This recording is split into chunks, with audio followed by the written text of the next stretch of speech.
ഒരു റിവ്യൂ നോക്കിക്കൊണ്ടായിരിക്കരുത് നിങ്ങൾ തിരഞ്ഞെടുക്കേണ്ടത്. നിങ്ങൾ കണ്ടു വിലയിരുത്തുക, കാണാതെ അഭിപ്രായങ്ങൾ പറയരുത്. കണ്ടിട്ട് ആർക്കും എന്താ അഭിപ്രായം പറയാനുള്ള സ്വാതന്ത്ര്യം ഇവിടെ ഉണ്ട്, എല്ലാവരും പറയണം. ഒരു വന്ന ഉടനെ മറ്റേ ഭയങ്കര മാസ് കാണിക്കുന്ന അങ്ങനത്തെ ഒരു കക്ഷിയല്ല, ഒരു സാധാരണക്കാരനാണ്.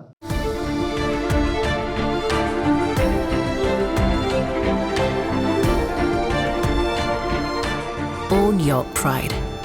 Pride Diamond Collections by Joya Lucas, world's favorite jeweler. എല്ലാവരും നമസ്കാരം. ഇന്നലെയാണ് സിനിമ ഇറങ്ങിയത്.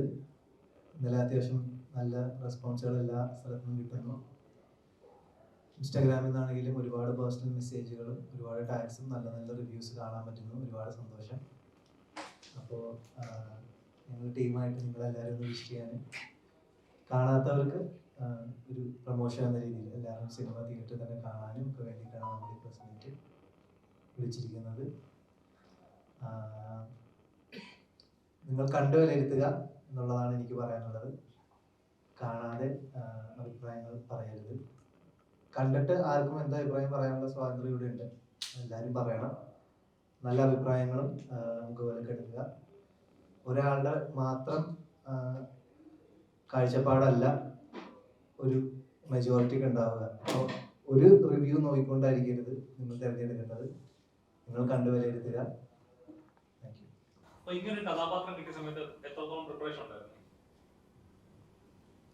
കഥാപാത്രത്തിന് വേണ്ട പ്രിപ്പറേഷൻ ഉണ്ടായിരുന്നു. അതിലെന്താണ് എന്ന് ചോദിച്ചു കഴിഞ്ഞാൽ സിനിമ കണ്ട് നിങ്ങൾക്ക് മനസ്സിലാവുന്നതാണ് ഞാൻ ചെയ്ത പ്രിപ്പറേഷൻ എന്നുള്ളതാണ്. കഥാപാത്രം ഒരു വന്ന ഉടനെ മറ്റേ ഭയങ്കര മാസ് കാണിക്കുന്ന അങ്ങനത്തെ ഒരു കക്ഷിയല്ല, ഒരു സാധാരണക്കാരനാണ്. ആ മീറ്റർ തന്നെയാണ്. അതായത് ചില കാര്യങ്ങൾ അറിയില്ല. നമ്മളൊരിപ്പോൾ ഒരു ജോലിയിൽ കയറുമ്പോൾ എല്ലാം പഠിച്ചിട്ടും അറിഞ്ഞിട്ടുമല്ല, നമ്മൾ ആ ജോലിയിൽ നിന്ന് നമുക്കൊരു തടക്കം വരുമെന്ന് പറഞ്ഞൊരു സാധനമാണ്. അപ്പൊ ആ ഒരു ഫ്രഷറായിട്ടാണ് ആ ക്യാരക്ടർ. ആ ക്യാരക്ടർ ആദ്യം തന്നെ ഒന്ന് എന്ന് പറഞ്ഞാൽ മാസ് പോലീസ് അല്ല. അപ്പൊ ക്യാരക്ടർ എന്താണോ അതാണ് ഞാൻ പോർട്രേ ചെയ്യാൻ ശ്രമിച്ചിട്ടുള്ളത്. സോഷ്യൽ മീഡിയ ഇപ്പം പണ്ടൊക്കെ പറഞ്ഞാൽ ഫേസ് ടു ഫേസ് അല്ലെങ്കിൽ ഉള്ള കാര്യം ഓരോ സിനിമ എങ്ങനെയുണ്ടെന്ന് വെച്ച് കഴിഞ്ഞാൽ എനിക്ക് ഇഷ്ടപ്പെടില്ല, ഒരു ആവറേജ് ആണ്, കണ്ടിരിക്കാം എന്നൊരു അഭിപ്രായം പറയുന്നത്. ഇപ്പം ഒരാളുടെ അഭിപ്രായം 100 പേരുടെ അഭിപ്രായങ്ങളിൽ കടിച്ചപ്പെടുന്ന പോലെ ഒരു സിസ്റ്റമായി വന്നുകൊണ്ടിരിക്കുകയാണ്. ശരിക്കുമായ താങ്കൾ പറഞ്ഞൊരു പണ്ട് കൊടുത്തൊരു ഇന്റർവ്യൂ പറഞ്ഞത് ഒരാളെ തകർക്കാൻ PR വർക്ക് ചെയ്താലും സാധിക്കും എന്നൊരു ഇത്. അത് ശരിക്കും പറഞ്ഞാൽ ഇന്നത്തെ ബേസിക്കലി ബ്രോ സൈക്കോളജിയാണ്. ബ്രോ ചോദിച്ച ചോദ്യം എനിക്ക് മനസ്സിലായി. ഇപ്പൊ നിങ്ങളൊരു പോസ്റ്റിന്റെ താഴെ ഒരു 100 കമന്റ് കണ്ടാൽ ഓട്ടോമാറ്റിക്കലി നിങ്ങളുടെ മൈൻഡിൽ അതാണ് ശരി. ഈ 100 കമന്റാണ് ഞാൻ ഈ പറഞ്ഞ PR. ഇത് ചെയ്യാൻ ആൾക്കാരുണ്ട്, ചെയ്യാൻ ഏജൻസീസ് ഉണ്ട്. അത് നെഗറ്റീവായിട്ടും ചെയ്യാം, പോസിറ്റീവായിട്ടും ചെയ്യാം. പോസിറ്റീവായിട്ട് ചെയ്യുമ്പോൾ നമുക്ക് ഇപ്പൊ ഒരു പേഴ്സണൽ PR എന്ന് പറഞ്ഞ സെറ്റപ്പിൽ വരുന്ന കാര്യങ്ങളാണ്. നമുക്ക് അല്ല, അത് ഞാൻ പറഞ്ഞ അത് പേഴ്സണലി ചെയ്യുന്നവരുടെ കാര്യം ഞാൻ പറയണം. എനിക്ക് അത് ഞാൻ പിടിച്ചിട്ടില്ല. കാര്യം അത് അത്ര നല്ലൊരു എത്തിക്കൽ പരിപാടിയായിട്ട് തോന്നില്ല. നമ്മൾ തന്നെ പൈസ കൊടുത്ത് ഇങ്ങനൊരു നെറേറ്റീവ് നമ്മളെ കുറിച്ച് എഴുതണമെന്ന് നമ്മൾ തീരുമാനിക്കണ പോലെയാണ്. അതിൽ ഓഡിയൻസിന് ഒരു സെയിലാണ്ടാവുകയാണ്. ഇതിനെല്ലാം എനിക്ക് പറയാനുള്ളത് നിങ്ങൾ കണ്ട് വിലയിരുത്തുക എന്നുള്ളത്. ഓഡിയൻസ് കാണുക. സിനിമ കണ്ടിട്ട് നിങ്ങൾക്ക് തോന്നുന്ന ഒരു സാധനമില്ലേ, അതാണ് അൾട്ടിമേറ്റ് സാധനം. നിങ്ങൾ വേറൊരാളുടെ കൊടുത്ത നരേഷനിൽ നിങ്ങൾ പോകരുത് എന്നുള്ളതാണ് എനിക്ക് പറയാനുള്ളത്. ഒരു സിനിമ എന്ന് പറഞ്ഞ ഒരാളുടെ രണ്ടാളുടെ അധ്വാനമല്ല. ഒരു സെറ്റ് 100 പേരിൽ 200 പേരുണ്ടോ, അവരുടെ അത്രയും പേരുടെ അധ്വാനമാണ് സിനിമ. അത് ഒരു 1-2 പേര് ചേർന്ന് ഇങ്ങനെ ഒരു PR വർക്ക് ചെയ്ത് നശിപ്പിക്കുക എന്ന് പറയുന്നത് ഒരു സിനിമയെ തന്നെ നശിപ്പിക്കുന്നതിന് തുല്യമാണ്. അത്രയും ആളുടെ എഫേർട്ടിനെ നശിപ്പിക്കുന്നതിന് തുല്യമാണ്. അപ്പൊ അത് എതിർക്കാൻ പറ്റുമെന്നല്ലാതെ ഇപ്പൊ അത് നിർത്താനായിട്ട് ഓപ്ഷൻസ് ഇപ്പൊ ഇല്ല എന്നൊരു ഇതാണ്. അത്ര വളർന്നുകൊണ്ട് പക്ഷെ നമുക്കൊന്നും ചെയ്യാൻ പറ്റില്ല. ഇതിലാകെ നമ്മളത് എനിക്ക് തോന്നുന്നത് സാധാരണ ജനം പടം കാണട്ടെ എന്നുള്ള കാര്യം അവരുടെ നിന്നുള്ള റെസ്പോൺസ് ആണല്ലോ അൾട്ടിമേറ്റ് ആയിട്ട് ഞാൻ മനസ്സിലാക്കുന്നത്. അതാണ് ഏറ്റവും വലിയ ഇപ്പൊ ഞാൻ മനസ്സിലാക്കുന്നത്. എനിക്ക് കിട്ടുന്ന ഏറ്റവും വലിയൊരു പ്രോത്സാഹനം പ്രചോദനം മുന്നോട്ടേക്ക് തന്നെ നയിക്കുന്നത് ഓഡിയൻസിന്റെ സ്നേഹം മാത്രമാണ്. എനിക്ക് വേറൊരു സപ്പോർട്ട് സിസ്റ്റം ഈ ഇൻഡസ്ട്രിയിൽ കിട്ടിയിട്ടല്ല ഞാൻ ഇവിടെ നിൽക്കുന്നത്. ഓഡിയൻസ് മാത്രമാണ് എൻ്റെ ബലം. അവര് പടം കാണുമ്പോൾ അവര് തരുന്നൊരു റെസ്പോൺസ് ഉണ്ട്, എനിക്കത് മനസ്സിലാവുന്നുണ്ട്. അതൊരു സ്നേഹമാണ് കിട്ടുന്നത്, ഈ സിനിമയ്ക്ക് കിട്ടുന്നത്. ഇന്നലെ എനിക്കത് മനസ്സിലാക്കാൻ പറ്റുന്നുണ്ട്. പിന്നെ അതിൽ മേളിൽ വേറൊരു ശക്തി ഉണ്ടെങ്കിൽ അത് അതിന് നോക്കാൻ എനിക്ക് തോന്നുന്നു ഈ പ്രപഞ്ച ശക്തിക്ക് അത് അതിനുള്ള എല്ലാവിധ കഴിവുണ്ട് അതിനെ നേരിടാനാണെങ്കിലും. ഞാൻ ഒറ്റയ്ക്കാണെന്നല്ല ഞാൻ വിശ്വസിക്കുന്നത്. ഞാൻ എൻ്റെ ജോലി അത്രയും എന്നാൽ കഴിയുന്ന പരമാവധി ഞാൻ ചെയ്തിട്ടുമുണ്ട്. അതിന് അത് എന്നെ സപ്പോർട്ട് ചെയ്യും, എന്നെ ഈ പ്രപഞ്ച ശക്തി എന്നെ സപ്പോർട്ട് ചെയ്യും തന്നെയാണ് ഞാൻ വിശ്വസിക്കുന്നത്. ശക്തി താങ്കൾക്കെതിരെ പ്രവർത്തിക്കുന്നുണ്ടെന്ന് തോന്നുന്നുണ്ടോ? കാരണം താങ്കളുടെ എല്ലാ പടങ്ങളിലും ഇതേപോലെ PR വർക്കുകൾ നെഗറ്റീവിൽ നടക്കും, സോഷ്യൽ മീഡിയയിൽ നെഗറ്റീവ്സ് ഇടുന്നു, അല്ലെങ്കിൽ ഒരു ഡീഗ്രേഡ് ചെയ്യാൻ ശ്രമിക്കുന്നു, എല്ലാ സിനിമകളിലും അങ്ങനെ ഒരു പ്രവണത കാണാറുണ്ട്. എപ്പോഴെങ്കിലും തോന്നിയിട്ടുണ്ടോ അങ്ങനെ? തോന്നിയിട്ടുണ്ട്. പക്ഷെ അതിനെപ്പറ്റി എനിക്ക് ഒരു എവിഡൻസ് വെച്ചുകൊണ്ട് സംസാരിക്കാനല്ലേ പറ്റുള്ളൂ. എനിക്കത് ഇല്ല. അതുകൊണ്ട് എനിക്കത് ഇന്നതാണെന്ന് എനിക്ക് പറയാനും പറ്റില്ല. അതെനിക്ക് നിങ്ങളിപ്പോ പറയുന്നത് എന്തുകൊണ്ടാണ്? നിങ്ങൾ ശ്രദ്ധിച്ചോണ്ടല്ലോ, നിങ്ങൾ തോന്നിയോണ്ടല്ലോ നിങ്ങൾ എന്നോട് ചോദിക്കണം. അപ്പൊ എനിക്കിത് തോന്നാണ്ടിരിക്കും.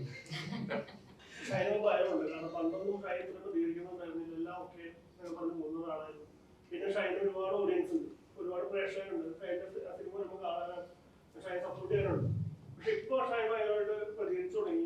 ഇപ്പൊ ഒരു ഫോൺ നമ്പർ പോലും എന്റെ എടുക്കാൻ ആളില്ല, ഇൻഡസ്ട്രിയിൽ ഒരു ഹെൽപ്പ് പോലും ഇല്ല എന്ന് പറയുന്നുണ്ട്. അതിന്റെ അടുത്ത് ഷൈൻ ഭയക്കുന്നുണ്ടോ ഇങ്ങനെയുള്ള പ്രശ്നങ്ങൾ? ഭയക്കുന്നുണ്ടെങ്കിൽ ഇത് പറയൂ. ഞാൻ ചോദിച്ചു. ഒരിക്കലില്ല. ഭയക്കുന്നുണ്ടെങ്കിൽ ഞാൻ ഇത് പറയില്ലല്ലോ. കാര്യം ഇതിനകത്ത് മനസ്സിലായെന്ന് വെച്ചാൽ ഇതുണ്ട് എന്നുള്ള ആക്സെപ്റ്റൻസിലേക്ക് ഞാൻ എത്തി എന്നുള്ളതാണ്. ഇത്രയും കാലം നമുക്ക് സംശയാസ്പദം അങ്ങനെയുള്ള കാര്യങ്ങൾ. പക്ഷെ ഇപ്പോഴും എനിക്ക് പറഞ്ഞ പോലെ എനിക്ക് പുറത്ത് വന്നിട്ട് ഇങ്ങനെയൊന്നും പറയാനുള്ള എവിഡൻസ് ഇല്ല. അല്ലെങ്കിൽ ഇത് നമ്മള് മറ്റേ വേറെ ആരെങ്കിലും കുറിച്ച് ചുമ്മാ അങ്ങനെ പറയുന്നു എന്നുള്ളൊരു സീനിലേക്ക് ആൾക്കാർ എന്നെ കാണുള്ളൂ. എനിക്ക് ഇതിനൊന്നും എവിഡൻസ് ഇല്ലാത്ത കാര്യങ്ങളാണ്. സോ എനിക്കത് ആധികാരികമായി പറയാൻ പറ്റില്ല.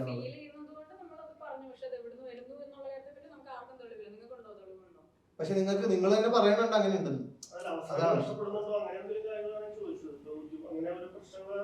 ഒരുപാട് ഈ പറഞ്ഞ ഡീഗ്രേഡ് ചെയ്യപ്പെടുകയും സിനിമകൾ വരുമ്പോൾ തന്നെ അതിനെ ആളുകൾക്ക് ഡിസൈസ് ചെയ്ത് പറയുകയും ചെയ്യുമ്പോൾ അതിന് ഒരു കാരണം വളരെ മോശമായ സിനിമയ്ക്ക് ഒരു നല്ല റിവ്യൂ പറഞ്ഞ ആൾക്കാർ പോലും ഈ സിനിമ കണ്ടു കഴിഞ്ഞപ്പോൾ മോശം പറയുന്ന കാരണം ഒരു കോമഡി പോലും കണ്ടിട്ട് ചിരിക്കാൻ പറ്റുന്ന സിനിമയ്ക്ക് പോലും നല്ല റിവ്യൂ പറഞ്ഞ ആൾക്കാരാണ് മോശം പറയുന്നത്. അല്ല, അത് നിങ്ങൾ ചോദിക്കുന്നിടത്ത് തന്നെ ഇല്ല എന്നോട് ഉത്തരം. അല്ല, നിങ്ങൾ പറയുമ്പോൾ മീഡിയാസിനെ നിങ്ങൾ ഉദ്ദേശിക്കുക ചില സമയത്ത്. അല്ല മീഡിയാസ് അല്ല ബ്രോ, ഒറ്റപ്പെട്ട കുറച്ച് മേഖലയിൽ. ഞാൻ പറഞ്ഞോളൂ. അപ്പോ അങ്ങനെയുള്ള കാര്യങ്ങൾ വരുമ്പോൾ എന്താണെന്ന് പറയാനുള്ളത് എന്നുള്ള കാര്യമാണ് ഞാൻ ചോദിച്ചത്. കാരണം ഈ പറയുന്ന പല ആൾക്കാരും പറയുന്ന കാര്യങ്ങൾ ശരിക്കും റീച്ചിന് വേണ്ടി പറയുന്നത് പോലെയൊക്കെയാണ് തോന്നിയത്. റീച്ചിന് വേണ്ടി പറയുന്ന പോലെയാണ് എനിക്ക് തോന്നുന്നത്. റീച്ചിന് വേണ്ടി എനിക്ക് തോന്നിയിട്ടുള്ള ഒരു കാര്യം പറയണം, അതൊരു റിക്വസ്റ്റ് ആയിട്ട് നിങ്ങൾ എടുക്കണം എന്നുള്ളതാണ്. ഞങ്ങളെക്കാളും കൂടുതൽ ഞങ്ങളുടെ മീഡിയ സുഹൃത്തുക്കൾക്കാണ് ഇത് കുറച്ചുകൂടെ ഇത് എന്താണ് ഇതിൻ്റെ ഒരു പ്രൂഫ് വഴി കണ്ടെത്തി തരാൻ പറ്റുള്ളൂ. അതൊന്ന്. പിന്നെ ചില ആൾക്കാർ ഇപ്പോൾ റിവ്യൂസ് പറയുമ്പോഴാണെങ്കിലും വ്യക്തിപരമായിട്ട് അത് പ്രത്യേകിച്ച് സോഷ്യൽ മീഡിയ മൊത്തത്തിലുള്ള കാര്യമാണ്. അതിപ്പോൾ സിനിമ എന്നുള്ളത് മാത്രമല്ല. ഇപ്പം നമ്മളൊരു ഇപ്പം ഞാൻ പ്രവർത്തിക്കുന്ന ഒരു മേഖല എൻ്റെ ഡാൻസും പാട്ടും ഇതൊക്കെയാണ്. ഈ ഒരു ആർട്ടായിട്ടുള്ള റിലേറ്റഡ് ആയിട്ടുള്ള ഒരു ഫീൽഡ്. നമ്മൾ മറിച്ച് ചിന്തിക്കുകയാണെങ്കിൽ ഇപ്പോൾ പൊളിറ്റിക്കൽ ഫീൽഡിലൊക്കെ വ്യക്തിപരമായിട്ട് ഭയങ്കരമായിട്ട് ഇട്ട് കീറി മുറിക്കുന്നതായിട്ട് ഞാൻ കാണുന്നുണ്ട്. പക്ഷെ അതൊരു നല്ല പ്രവണതയായിട്ട് എനിക്ക് തോന്നിയിട്ടില്ല. ഇങ്ങനത്തെ ഒരു ക്യാരക്ടർ ചെയ്യുമ്പോൾ അത് റെഫറൻസ് എടുക്കണോ? ഇങ്ങനത്തെ ഒരു പോലീസിനെ എവിടെയെങ്കിലും കണ്ട് അപ്പൊ റിയൽ ലൈഫിൽ അങ്ങനത്തെ പോലീസിനെ കണ്ടുണ്ടോ? അല്ലെങ്കിൽ ആ റെഫറൻസ് പോയിന്റ് എവിടെ നിന്നാണ്? അതോ ഡയറക്ടർ തന്നെ ഇതില് ക്യാരക്ടർ വൈസ് എനിക്ക് പറഞ്ഞ സ്ക്രിപ്റ്റിനകത്ത് കറക്റ്റ് ആയിട്ട് ഉണ്ടായിരുന്നത്. എങ്ങനെയാണ് ഇയാൾ ആദ്യം പെരുമാറുന്നത്, പിന്നെ അയാളുടെ ചേഞ്ച് ഓവർ എങ്ങനെയാണെന്നെല്ലാം സ്ക്രിപ്റ്റിൽ ക്ലിയർ ആയിട്ടുണ്ടായിരുന്നു. പിന്നെ ഡയറക്ടറും നല്ല രീതിയിൽ ഗൈഡ് ചെയ്തിരുന്നു. അപ്പൊ നമുക്ക് കൺഫ്യൂഷൻ ഉണ്ടായിരുന്നില്ല എങ്ങനെയാണ് ഏത് മൊമെന്റിൽ എങ്ങനെയാണ് പെരുമാറുന്നത്. സോഫ്റ്റ് ആയിട്ട് തന്നെയാണ്, അങ്ങനത്തെ ഒരു കഥാപാത്രമായിട്ട് തന്നെയാണ് ഡിസൈൻ ചെയ്തിരിക്കുന്നത്. പക്ഷെ അയാൾ വേണ്ടടുത്ത് മാറുന്നു എന്ന് പറയുന്ന, അല്ലെങ്കിൽ അയാൾക്ക് മാറേണ്ടി വരുന്നു എന്നൊക്കെ പറയുന്ന ഒരു പോലത്തെ ഒരു രീതിയിലാണ് ക്യാരക്ടറിനെ ഡിസൈൻ ചെയ്തിരിക്കുന്നത്. ഇങ്ങനത്തെ ഒരു ക്യാരക്ടർ വരുമ്പോൾ നമ്മൾ ആക്ടറാണ്, അപ്പം റിയൽ ലൈഫിൽ ഇങ്ങനത്തെ പോലീസുകാർ എവിടെയെങ്കിലും ഉണ്ടോ അങ്ങനെ ചിന്തിച്ചിട്ടുണ്ടോ? ചിന്തിച്ചിട്ടുണ്ടോന്ന് വെച്ച് കഴിഞ്ഞാൽ ഉണ്ടാവുമല്ലോ. ഞാൻ അങ്ങനെ കണ്ടിട്ടില്ല. അങ്ങനെ ഈ പറഞ്ഞ നമുക്ക് അങ്ങനെ ഒരു പോലീസ് വലയങ്ങൾ സുഹൃത്തുക്കളില്ല. നമ്മളിപ്പോ ഈ വഴിയിൽ കാണുന്ന പോലീസുകാരല്ലാതെ വേറെ എന്റെ ജീവിതത്തിൽ പോലീസുകാരെ ഞാൻ അങ്ങനെ കണ്ടിട്ടില്ല. പിന്നെ സിനിമകളിൽ കണ്ടേക്കുന്ന പോലീസുകാരായിരിക്കും പിന്നെ കൂടുതലുള്ള. ഇതൊരു റിയൽ ലൈഫ് റെഫറൻസ് ക്യാരക്ടർ ആണോ എന്ന് വെച്ചാൽ അല്ല. പക്ഷെ ഈ സിനിമയ്ക്കും ഈ കഥയ്ക്കും അനുയോജിതമായ ഒരു ക്യാരക്ടറായിട്ടാണ് ആ ക്യാരക്ടറിനെ പ്ലേ ചെയ്യാനാണ് ഞാൻ നോക്കിയിട്ടുള്ളത്. റിവ്യൂ പറയുമ്പോഴാണെങ്കിൽ അവർ ഒരുപാട് ഇതിന്റെ ലോജിക്കും അങ്ങനത്തെ വരുമ്പോൾ അതിന്റെ ഡയലോഗ് ഡെലിവറി എങ്ങനെയായിരുന്നു അല്ലെങ്കിൽ എന്താണ് അവർ പറയുന്നത് അതൊന്നും അത്രത്തോളം ശ്രദ്ധിക്കത്തില്ല. അപ്പം ഈ ഒരു സിനിമയ്ക്ക് ഈ പറയുന്ന ഒരു മിക്സ്ഡ് റിവ്യൂ വരുന്നത് ഈ റിവ്യൂവേഴ്സ് അത്രത്തോളം ഡീറ്റെയിൽഡ് ആയിട്ട് ഇത് ഡീകോഡ് ചെയ്യാൻ ശ്രമിക്കുന്നത് കൊണ്ടാണെന്ന് തോന്നുന്നുണ്ടോ? എനിക്ക് അത്രത്തോളം അങ്ങനെ ചെയ്യേണ്ട കാര്യമുണ്ടോ? ബ്രോ, ഞാൻ മാർട്ടിന്റെ ചോദ്യമാണ്. ശരിയാണ്, ഞാൻ പറയാം. 10 റിവ്യൂവിലും 8 നമുക്ക് നല്ല തന്നെയാണ് വരുന്നത്. സോ അത് മിക്സഡ് ആണെന്ന് പറയരുത്. അവര് എടുത്തു പറഞ്ഞ മലയാള സിനിമ താരങ്ങളല്ലാത്ത കണ്ടന്റ് ആണ് പ്രാധാന്യം. ഒരു എപ്പോഴും ഓഡിയൻസിന് റിലേറ്റ് ചെയ്യാൻ പറ്റുന്ന സബ്ജക്റ്റുകൾ എടുക്കുന്നതുകൊണ്ടാണ് മലയാള സിനിമയുടെ വിജയം എന്ന് പറയുന്നത്. അപ്പം അത് ചെയ്യുമ്പോൾ താങ്കളുടെ പഠനങ്ങൾക്ക് നമുക്ക് എവിടെയെങ്കിലും കണ്ടിട്ടുള്ള അല്ലെങ്കിൽ ഇങ്ങനത്തെ നമുക്ക് റിലേറ്റ് ചെയ്യാം. ഒരു സിനിമ എന്ന് പറയുന്നത് ഈ പറയുന്ന ഒരു ബിസിനസ് എന്നൊരു ആസ്വാദനം കൂടിയാണ്, എന്റർടൈൻമെന്റ് ആണ്. അത് ശരിക്കും പറഞ്ഞാൽ കാണുന്ന പ്രേക്ഷകൻ അത് എന്റർടൈൻമെന്റ് നമ്മൾ മാറിയിട്ട് അതിനകത്ത് നിന്ന് ഇന്ന ഷോട്ട് ഇങ്ങനെ ആയിപ്പോയി, അവിടെ നിന്ന് ലൈറ്റ് വരുന്നത് അവിടെ അത്ര പോരായിരുന്നു. കൂടുതൽ ജഡ്ജ്മെന്റിലാവുമ്പോഴേക്കും അവിടെ ആസ്വാദനത്തിന്റെ അളവ് കുറയുന്നതായിട്ട് ഫീൽ ചെയ്യുന്നുണ്ടോ? കാണുന്ന പ്രേക്ഷകനെ ഇപ്പൊ തൃപ്തിപ്പെടുത്തുക വളരെ സ്ട്രഗ്ലിംഗ് ആണെന്നത് ഫീലിംഗ് ഉണ്ട്. പ്രേക്ഷകരെ തൃപ്തിപ്പെടുത്താൻ സ്ട്രഗ്ലിംഗ് അല്ല, അത് സ്ട്രഗ്ലിംഗ് അല്ല. പ്രേക്ഷകരെ തൃപ്തിപ്പെടുത്താൻ ശരിക്കും പറഞ്ഞാൽ നല്ലൊരു കണ്ടന്റ് വൃത്തിക്ക് നമ്മൾ ഷൂട്ട് ചെയ്ത് നല്ലൊരു കഥ ഉണ്ടെങ്കിൽ എനിക്ക് തോന്നുന്നത് പറ്റും എന്നുള്ളതാണ്. ബാക്കി അതിൽ കവിഞ്ഞ് ഇപ്പൊ ഈ പറഞ്ഞ ഓവറായിട്ട് ഡീറ്റെയിൽ ചെയ്യുന്ന ഇതിനെ കീറിമുറിക്കുന്നവർക്ക് അവരെ എനിക്ക് അറിഞ്ഞത് തൃപ്തിപ്പെടുത്താൻ കുറച്ച് പാടായിരിക്കും എന്നുള്ളതാണ്. ഓഡിയൻസിന് നമുക്ക് നല്ലൊരു കണ്ടന്റ് കൊടുത്തു കഴിഞ്ഞാൽ അവര് സ്വീകരിക്കും എന്നുള്ളത് തന്നെയാണ് എനിക്ക് മനസ്സിലാക്കാൻ കഴിയുന്നത്. കളക്ഷൻ റെക്കോർഡുകളും കാണിക്കാറുണ്ട്. അപ്പം ശരിക്കും പറഞ്ഞു കഴിഞ്ഞാൽ സിനിമ ബിസിനസ് ഒരു കാലത്ത് അങ്ങനെ ഉണ്ടായിരുന്നു. സിനിമ ബിസിനസ് ഉള്ളതിലുപരി തിയേറ്ററിൽ ആളുകൾ വന്നിറങ്ങി പോകുന്നുണ്ടാകുന്ന ഒരു ആഘോഷം ഉണ്ടായിരുന്നു. ഇപ്പം അതൊരു ശരിക്കും മിസ്സിംഗ് ആയിട്ട് ഇത് താരങ്ങൾ അല്ലെങ്കിൽ ഒരു ഇത്ര കോടി കളക്ട് ചെയ്തു ഒരു എല്ലാ ഒരു എന്താ പറയാ എന്റർടൈൻമെന്റ് നമ്മൾ മാറി എന്തൊക്കെ ഒരു എന്താ പറയാ ബിസിനസ് ട്രാക്കിലേക്ക് മാത്രം ആയതുപോലെ ഒരു തോന്നൽ ശരിക്കും താങ്കൾ ഇങ്ങനെ ഫീൽ ചെയ്യുന്നുണ്ടോ? അങ്ങനെയല്ല, ഇപ്പൊ ഇതെല്ലാം എവിഡന്റ് ആണ്. പണ്ടും നമ്മളിത് ബിസിനസ് തന്നെയാണ്. ഇത് എന്റർടൈൻമെന്റ് ഇൻഡസ്ട്രി എന്ന് വെച്ച് കഴിഞ്ഞാല് ശരിക്കും പറഞ്ഞു കഴിഞ്ഞാൽ അതൊരു ആർട്ട് വിത്ത് ബിസിനസ് എന്ന് പറയുന്ന ഒരു സംഭവമാണ്. ഇതിൽ രണ്ടിലും കോംപ്രമൈസ് ചെയ്യപ്പെടരുത് എന്നുള്ളതാണ്. നമ്മളിപ്പോൾ ഇത് സോഷ്യൽ മീഡിയ ഇങ്ങനെയുള്ള സംഭവങ്ങൾ ഇപ്പൊ യൂട്യൂബ് ഇതെല്ലാം വന്നതിന് ശേഷം നമ്മളിത് പൊതുജനങ്ങൾ നമ്മളിത് ഡിസ്കസ് ചെയ്യുന്ന, അല്ലെങ്കിൽ ഇതിനു മുമ്പ് നമ്മളിപ്പോ ഒരു 10, 15 അല്ലെങ്കിൽ 20 കൊല്ലം മുമ്പ് നമ്മളൊരു കവലയിൽ നിന്നുകൊണ്ട് ആ പടത്തിന് ഇത്ര കളക്ട് ചെയ്തിരുന്നു അങ്ങനെ നമ്മൾ പറയില്ല. നമ്മൾ ബോധേഡല്ല, നല്ല പടമായിരുന്നു അല്ലെങ്കിൽ മോശം പടമായിരുന്നു അല്ലെങ്കിൽ കുഴപ്പമില്ല കണ്ടിരിക്കുക. ഈ 3 കാര്യങ്ങൾ നമ്മുടെ ജീവിതത്തിലൊക്കെ ഉണ്ടായിരുന്നുള്ളൂ. നമ്മള് പണ്ട് ന്യൂസ് പേപ്പറിൽ ഇന്ന് ഏത് പടം ഇറങ്ങിയേക്കാം അത് നോക്കി പടം കണ്ട് അത്രേ ഉള്ളൂ, അതവിടെ കഴിഞ്ഞ്. നമ്മൾ കൂടിപ്പോയി നമ്മുടെ വീട്ടുകാരോട് പറയും, നമ്മുടെ സുഹൃത്തുക്കാരോട് പറയും. നമുക്ക് സോഷ്യൽ മീഡിയയിൽ വന്നിട്ട് നമ്മളിപ്പോ പറയുന്ന ഒരു സംഭവം ശരിക്കും പറഞ്ഞാൽ ഇല്ല. ഇന്നിപ്പോ സംഭവിച്ചത് എല്ലാം വളരെ സ്പീഡായി. നമുക്ക് 2-3 ദിവസത്തിൽ തന്നെ ഏകദേശം ഇതിന്റെ പ്രോഗ്രാം എങ്ങോട്ടേക്കാണ്. മറ്റേന്ന് വെച്ച് കഴിഞ്ഞാൽ പറഞ്ഞു കേട്ടു അറിഞ്ഞു ആൾക്കാരിലേക്ക് എത്തി ഓർഗാനിക്കായിട്ട് കണ്ട് വരുന്ന ഒരു പ്രോസസ്സ് ഉണ്ടായിരുന്നു സിനിമയ്ക്ക്. നമുക്ക് തിയേറ്റേഴ്സും ഇല്ല, ഇതെല്ലാം ഭയങ്കര സ്പീഡായി എന്നുള്ളതാണ് ഇപ്പൊ ഈ കാലത്തിന് ഒപ്പം ഉണ്ടായൊരു മാറ്റം. ബേസിക്കലി എനിക്ക് അറിയില്ല, നല്ല കാര്യം തന്നെയാണ്. കാലത്തിന് എല്ലാത്തിനും അതിൻ്റെതായ ഒരു മാറ്റം ഉണ്ടാവുമല്ലോ, നമ്മൾ മാറുക എന്നുള്ളതാണ് അതിൻ്റെ കൂടെ.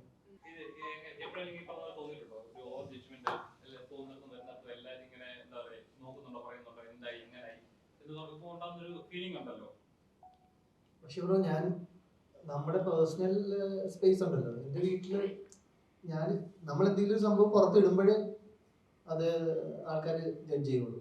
അല്ലെങ്കിൽ നമ്മൾ ഏതെങ്കിലും ഒരു സ്ഥലത്ത് പോകുമ്പോഴേ നമ്മൾ ജഡ്ജ് ചെയ്യുള്ളൂ. ആ സമയത്ത് നമ്മളൊന്ന് കോൺഷ്യസ് ആകുന്നത് ആക്ച്വലി നല്ലതാണ് എന്നാണ് എനിക്ക് തോന്നിയിട്ടുള്ളത്. അതായത് പറയാനുള്ളവർ എന്തായാലും പറയും, പക്ഷെ അതല്ല ഞാൻ പറഞ്ഞു. നമ്മുടെ വീട്ടിൽ എന്തായാലും ആരും മഞ്ഞില്ല, നമ്മൾ ഇടാത്ത പോസ്റ്റിന്റെ ആടാന്നും ആരും കമന്റ് ചെയ്യുന്നില്ല. ബേസിക്കലി നമ്മളുടെ കയ്യിലും കുറെ കൺട്രോൾ ഉണ്ട്. നമ്മളെന്ത് പുറത്ത് പ്രൊജക്ട് ചെയ്യുന്നു എന്നുള്ളതിലും അതും കൂടെ അനുസരിച്ചിരിക്കും. പിന്നെ നമുക്ക് ആഗ്രഹം ഉണ്ടാവുമല്ലോ, ചിലവർക്ക് എന്നെ ഇങ്ങനെ പറയണം, അങ്ങനെ ഉണ്ടാവും, ആഗ്രഹിക്കുന്നവരുണ്ട്. ഇപ്പൊ ഓരോ കഥാപാത്രങ്ങൾ ചെയ്യുമ്പോൾ നമുക്ക് ആഗ്രഹം ഉണ്ടാവും ഇന്ന പോലെ കഥാപാത്രം ചെയ്യണം, അല്ലെങ്കിൽ എന്തെങ്കിലും ആക്ടർക്ക് ഇന്നൊരു ഷെയ്ഡ് കൂടി ഉണ്ട്, ആ ഷെയ്ഡ് കൂടെ എക്സ്പോസ് ആവണം എന്ന് ആഗ്രഹിക്കുന്നുണ്ടോ? ഇനി ഷെയ്ഡില് എക്സ്പോസ് ആവണം അല്ലെങ്കിൽ എനിക്ക് നമ്മൾ ചെയ്യണം എന്ന് ആഗ്രഹിക്കുന്ന ഒരു കഥാപാത്രം അല്ലെങ്കിൽ ഒരു വേഷം ഉണ്ടെങ്കിൽ കൃത്യമായിട്ടൊരു വേഷം എന്നുള്ളതല്ല, ചെയ്യാത്തത് ചെയ്യണം എന്ന് തന്നെയാണ് എൻ്റെ ഒരു. ലാസ്റ്റ് 3 സിനിമ മാത്രം നോക്കിയാൽ നിങ്ങൾക്ക് മനസ്സിലാവും. അതിൽ വ്യത്യസ്തമായ ക്യാരക്ടേഴ്സ് ചെയ്യാൻ ശ്രമിച്ചിട്ടുണ്ട്, വ്യത്യസ്തമായ സിനിമകളുമായിരുന്നു. അങ്ങനെ വ്യത്യസ്തമായ ക്യാരക്ടറുകൾ ചെയ്യാത്തത് ചെയ്യണം എന്ന് തന്നെയാണ് ആഗ്രഹം. അങ്ങനെയുള്ള ക്യാരക്ടേഴ്സ് നല്ല സിനിമകളും വരട്ടെ എന്നുള്ളതാണ്.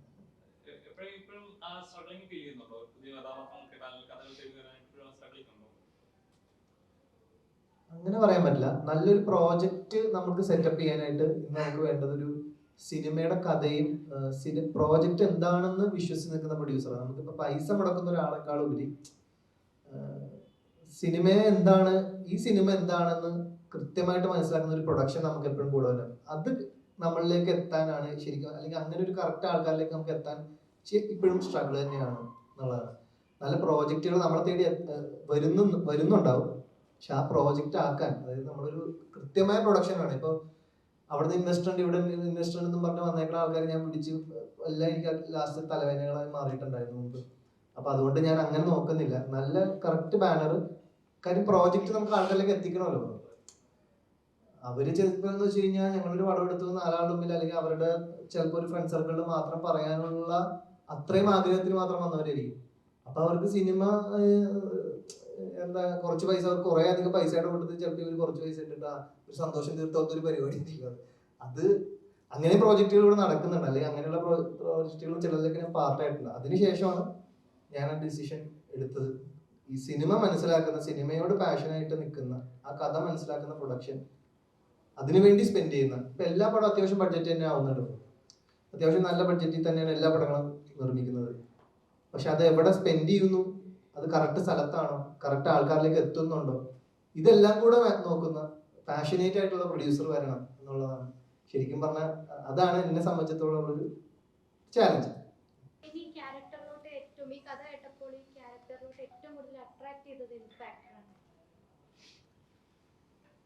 ഒന്ന് ഇതിന്റെ കഥ, 2 കഥാപാത്രം, എല്ലാത്തിനുപരി ജിത്തു സാർ എന്ന പേരുമാണ്.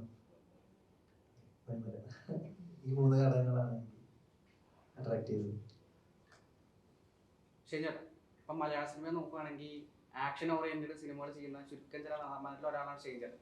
അപ്പോൾ ഇനി ബൾട്ടി, ആർഡിഎക്സ് പോലുള്ള ഇനി കംപ്ലീറ്റ് ഒരു ആക്ഷൻ ഓറിയന്റഡ് സിനിമകൾ ചെയ്യാൻ താല്പര്യമുണ്ടോ, അതൊരു ട്രാക്ക് മാറ്റുകയാണ്?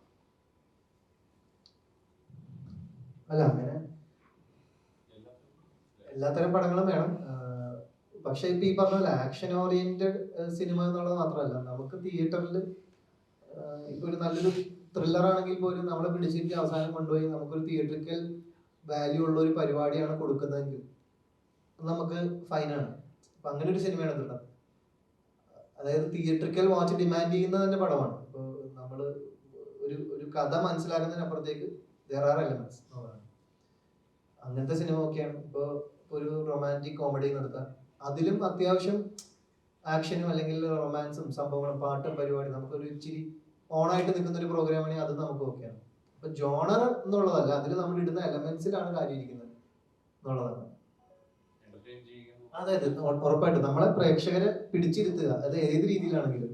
ഇപ്പോ കഥയിലെ നമ്മൾ എൻഗേജ് ചെയ്യിച്ചു പോകുന്ന ഒരു ത്രില്ലിങ് അങ്ങനത്തെ ഒരു രീതിയിലാണെങ്കിലും, അല്ലെങ്കിൽ ഫൺ അങ്ങനത്തെ ഒരു രീതിയിലാണെങ്കിൽ നമ്മളെ പിടിച്ചിരുത്തുന്ന പടങ്ങൾ.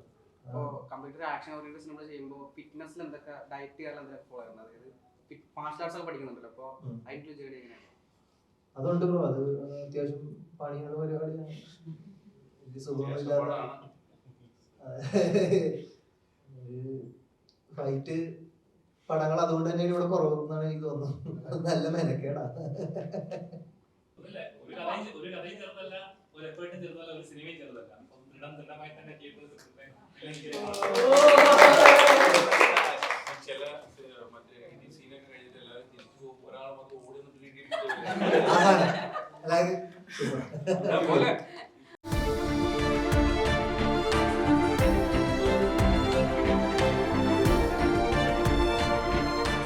Own your pride. Pride Diamond Collections by Joya Lucas, world's favorite jeweler.